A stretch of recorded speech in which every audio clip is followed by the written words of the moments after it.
In the Bible, we find one of the most beautiful appeal from God. It says, "Today, if you hear His voice, harden not your heart."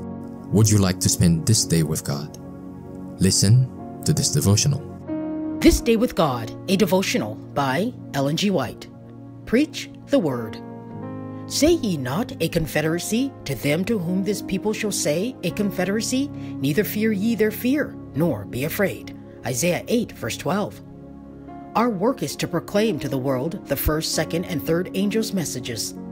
In the discharge of our duties, we are neither to despise nor fear our enemies. To bind ourselves up by contracts with those not of our faith is not in the order of God. We are to treat with kindness and courtesy those who refuse to be loyal to God. But we are never to unite with them in counsel regarding the vital interests of His work, for this is not the way of the Lord.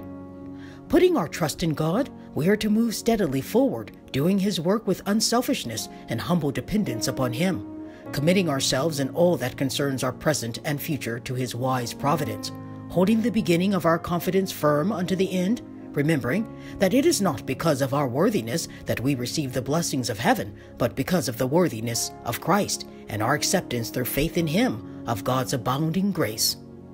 I pray that my brethren will realize that the third angel's message means much to us, and that the observance of the true Sabbath is to be the sign that distinguishes those who serve God from those who serve Him not. Let those awake who have become sleepy and indifferent.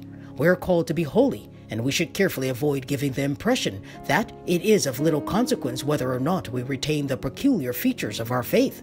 Upon us rests solemn obligations of taking a more decided stand for truth and righteousness than we have taken in the past. The line of demarcation between those who keep the commandments of God and those who do not is to be revealed with unmistakable clearness. We are conscientiously to honor God, diligently using every means of keeping in covenant relation with Him, that we may receive His blessings, the blessings so essential for the people who are to be so severely tried.